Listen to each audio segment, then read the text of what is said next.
Welcome.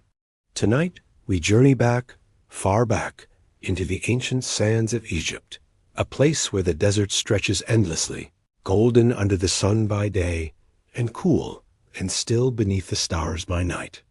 A land of pyramids, temples, and kings, whose names still echo after thousands of years. But behind the grandeur, behind the towering monuments, and the treasures that fill museums today, there was another Egypt. An Egypt of sweat, toil, and relentless labor. A world where the lives of ordinary people, and those bound to serve, were measured not in gold, but in aching muscles, and days that seemed to stretch on without end. In this journey, we will step quietly into that world. Together, we will imagine the life of a pyramid builder, feel the rhythm of their exhausting days, and glimpse the fragile comforts that kept them going. Then we will follow the story of Akhenaten, the pharaoh who tried to turn Egypt upside down with his radical vision of the gods. Later, we'll walk into the realm of mystery, into the fabled curse of Tutankhamun's tomb, a tale that still fascinates and unsettles. And finally, we will ascend from the dust of the quarries to the cool halls of palaces, exploring the luxuries of Egypt's elite, perfumes, banquets, and the hushed world of courtly women. So, settle in. Allow the sound of history to drift around you. Imagine yourself on the banks of the Nile, where the reeds sway gently in the breeze, and the river carries with it stories from a world long gone. Let us begin. Imagine yourself waking in the dim gray light before dawn. You are lying on a simple mat, woven of reeds, your back stiff from the hard ground. Around you, other men stir, your fellow laborers, your companions in the work that fills every day. The desert air is cool for now, though you know it will not stay that way for long. You rise slowly, stretching sore muscles. A small meal awaits, a hunk of coarse bread, perhaps still slightly gritty with sand from the grinding, and a cup of thin beer. Beer, in Egypt, is not the frothy drink of modern times, but a thick, grainy brew, nourishing, heavy, and often the only thing that can fill an empty stomach. This simple meal will sustain you for hours of labor, though you know it will never quite satisfy the hunger that lingers. The overseer's call. The day has begun. You and the others walk out into the sand, the first glow of the sun peeking over the horizon. The pyramid rises in the distance, immense and immovable, its edges catching the light. For you, it is not a marvel. It is simply the reason for your exhaustion. Each stone, each block, is one step closer to its completion, and one more burden for your aching body. Work begins with hauling. Imagine the feel of ropes biting into your hands, rough hemp twisted tight. You and dozens of others lean forward together, muscles straining in unison, pulling a block of limestone across a sled dragged over the sand. Water is poured ahead of the sled to dampen the sand and ease the weight, but still, the effort is enormous. Step by step, inch by inch, you move it forward. The rhythm of your feet, the grunts of your companions, the steady shouts of the overseers. This is the music of your life. As the sun climbs, so too does the heat. The cool air of morning is gone, replaced by a relentless blaze. The desert reflects the light, dazzling, so bright it forces you to squint. Sweat soaks your tunic. The stone beneath your hands grows hot to the touch. And still, the work continues. Blocks are heaved upward on ramps, carried to join others, as the pyramid slowly climbs higher into the sky. At midday, a pause. A short rest, brief relief from the crushing labor. You sit with your fellows in what shade you can find. The meal is bread again, with perhaps a few onions or dried fish, if fortune allows. The food is monotonous, filling but never luxurious. You eat quickly, knowing that soon the call will come to return. The afternoon stretches long. The heat does not lessen. Dust fills your nose and throat, clinging to your skin, mixing with sweat until your body feels coated in grit. Every task is repetitive, Yet every stone must be moved, every block set in its place. You know that the pharaoh will never see you. Your name will never be remembered. Yet the monument you build will stand for centuries, perhaps forever. It is a strange kind of immortality, though not one that brings comfort. When the sun begins to sink, shadows stretch long across the sand. Your body is weary, muscles trembling from strain. The overseers call an end to the day. Slowly, heavily, you return to your quarters. Another simple meal, another cup of beer, a few words exchanged with your companions, though voices are quiet with fatigue. Night falls cool again. The stars scatter across the desert sky in endless numbers. You lie back on your mat, body aching, knowing tomorrow will be the same. The same bread, the same beer, the same sweat, the same stone. Day after day, year after year, until the pyramid is finished, or until your strength is gone. This was the rhythm of life for countless men in ancient Egypt. A rhythm of work, sustenance, and survival. A rhythm as steady as the Nile itself. And as you rest here in imagination, you might feel the monotony, the exhaustion, but also the quiet constancy, the strange peace that comes with repetition. The builders lived and died by that rhythm, leaving behind no names, no stories, only the stones that still rise into the desert sky. As the centuries passed, Egypt saw many kings come and go, each leaving behind their monuments, their temples, their carefully carved names. But among them, one pharaoh stands apart, a man who changed the very rhythm of worship, who looked at the old gods and chose a new path. His name was Akhenaten. Imagine Egypt at the height of its power. For generations, the temples of Amun, Ra, Osiris, and countless others had shaped daily life. Priests held immense influence, rituals filled the calendars, and the pantheon was vast and complicated. To be Egyptian was to live among the gods, hundreds of them, each with their own domains, their own shrines, their own worshippers.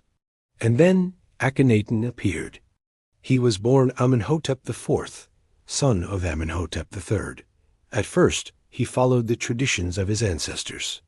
But soon after he took the throne, he began to change. He proclaimed that the old gods were no longer supreme. He pointed to one deity above all others, Aten, the sun disk, the radiant circle in the sky. To Akhenaten, Aten was not simply another god in the crowd. Aten was everything, giver of light, source of life, sustainer of the world. Imagine standing in Thebes, watching as temples once dedicated to other gods are left to decay. Their priests, once powerful, now diminished. In their place rise open-air temples to Aten, structures without roofs, so the rays of the sun can fall directly upon the altars. The air would have been filled with hymns to Aten, gentle verses praising the sunlight, the warmth, the daily rising that brought life to all creation. Akhenaten himself took a new name, no longer Amenhotep, meaning Aman is satisfied, but Akhenaten, meaning effective for Aten. Even his identity shifted to serve this singular devotion.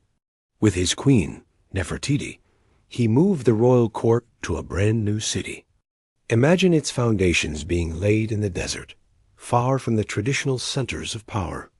It was called Akhenaten, the horizon of Aten, a city built not for trade, not for conquest, but for worship. Broad avenues, open plazas, and temples bathed in sunlight were its defining features. Life in Akhenaten must have felt unusual. Where once statues of many gods had crowded homes and shrines, now only the simple image of a sun disk dominated. The art changed, too. Instead of stiff, idealized figures, images of Akhenaten and Nefertiti showed them in tender family scenes, holding their daughters, kissing them, living lives that seemed oddly intimate compared to the rigid poses of earlier kings. Faces were elongated, bodies depicted with soft curves, almost otherworldly in their strangeness. But beneath this vision of devotion and sunlight, there was unrest.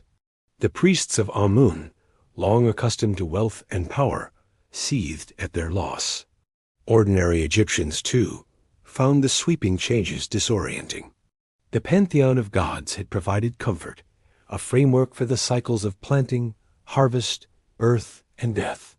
To suddenly erase them must have felt unsettling, as if the very order of the world had been overturned. For nearly 2 decades, Akhenaten held firm. Each day, as the sun rose, hymns to Aten filled the city, and the pharaoh proclaimed his devotion. Yet his reign left Egypt weakened. Old temples fell into neglect, foreign policy suffered, and resentment brewed quietly in the shadows. And then, as all kings must, Akhenaten's time came to an end. After his death, his city was abandoned. The sands reclaimed Akhenaten, and the old gods returned to their places of honor. His name was stricken from lists of kings. Statues were smashed. Records were erased. To later Egyptians, Akhenaten was not a visionary, but a heretic. And yet, his story survived. Archaeologists in the modern age uncovered the ruins of his city, the fragments of his hymns, the hauntingly beautiful bust of Nefertiti. From the dust, his forgotten reign emerged again, as strange and luminous as the sun he worshipped. Akhenaten's dream did not last. The rhythm of Egyptian life returned to what it had been. But for a brief moment, under the blazing sun, one man dared to reshape the faith of an entire civilization. Imagine the Valley of the Kings, a dry, silent place where the hills glow in pale shades of yellow and brown beneath the Egyptian sun. For centuries, this was the final resting place of pharaohs, carved into the rock, hidden beneath the desert's stillness. Most of the tombs had been plundered long ago. But in the early 20th century, one remained, untouched, waiting. In 1922, the archaeologist Howard Carter and his team uncovered the steps that led down into the tomb of Tutankhamun. The world changed forever. Tutankhamun, the boy king, had ruled only briefly. He was little more than a child when he became pharaoh, and he died still young, barely into adulthood. His reign, following that of Akhenaten, was marked by a return to tradition, a restoring of the old gods and the old ways. In life, he had been a minor figure, but in death, his tomb made him immortal. Imagine Carter, holding a candle, peering through a small opening in the wall. When asked if he could see anything, he is said to have replied, in a quiet, almost reverent voice, "Yes, wonderful things." Inside lay treasures unlike any the modern world had ever seen. Gold, ivory, carved statues, delicate jewelry, and of course, the famous golden mask, serene and eternal. But alongside the wonder came whispers. Whispers of a curse. When Lord Carnarvon, Carter's financial backer, died shortly after the tomb was opened of an infection from a mosquito bite, newspapers spread tales of vengeance from beyond the grave. Others who had entered the tomb fell ill or died unexpectedly. The myth grew, the pharaoh's curse, striking down those who disturbed his rest. The truth, however, is more mundane. Of the many people involved in opening and studying the tomb, most lived long lives. Howard Carter himself survived for more than a decade afterward. Scientists have suggested that mold, bacteria, or simple coincidence could explain the deaths that did occur. The so-called curse may be nothing more than the human tendency to find patterns, to seek mystery in misfortune. Still, the idea lingers. Even today, Tutankhamun's tomb carries with it a sense of awe and perhaps a touch of unease. To stand in that narrow chamber, surrounded by the still air of 3,000 years, is to feel the weight of time pressing close. The treasures shine, but the silence is deeper still, and there is something soothing in that silence. The Egyptians believed strongly in the afterlife, in the need to preserve the body and the soul's journey beyond death. Tutankhamun's tomb was not built to frighten, but to protect, to shield the young king as he passed into eternity. The so-called curse may not have been a curse at all, but simply the lingering respect for what the Egyptians saw as sacred. Today, the golden mask rests safely in Cairo, gazed upon by millions of visitors. The curse has faded into legend, yet the fascination endures. Perhaps it is not fear, but wonder that draws us still. A reminder that even in the dust and shadows of history, there remain mysteries we may never fully solve. And so, from the hidden tomb of a forgotten boy king, we turn once more to the broader world of Egypt, not to the laborers or the heretics, nor the kings who left their names in stone, but to those who lived in luxury, surrounded by perfumes and feasts, their lives as far from the quarry as the moon from the sand. Now, imagine yourself far from the noise of construction sites and the exhaustion of the quarries. The air here is scented, cool, shaded by columns painted with bright colors. You are no longer among laborers, but in the homes of Egypt's elite, nobles, priests, and courtiers whose days unfolded in an entirely different rhythm. The morning begins with ritual cleansing. Wealthy Egyptians often bathed in cool pools or had servants pour water scented with lotus blossoms over their skin. Soap, as we know it, did not exist, but a paste made from natron, a naturally occurring salt, scrubbed away the desert-esque dust. Afterward, the body was rubbed with perfumed oils. Imagine the soft, lingering fragrance of frankincense or myrrh clinging to the skin. Cosmetics were more than decoration. They were daily necessities. Men and women alike painted their eyes with kohl, a dark powder that protected against the sun's glare and warded off infections. Lips were tinted, cheeks brushed with red ochre. Wigs of glossy black hair, styled in tight curls or sleek waves, completed the look. To us it may seem elaborate, but to the Egyptian elite, it was simply the proper way to present oneself to the world. Meals, too, reflected abundance. Bread and beer remained staples, but for the wealthy, these were only the beginning. Imagine a long table set with roasted duck, goose, and cuts of beef. Fresh fruits, figs, dates, grapes were piled high, their sweetness balancing the savory dishes. Honey dripped golden into bowls, while jars of wine, rare and precious, were poured for honored guests. Feasts often lasted into the night. The sound of harps, flutes, and soft singing drifted through the halls. Dancers moved gracefully, their anklets chiming in rhythm. Guests reclined on couches, eating with their hands, speaking in low tones, the air thick with incense smoke.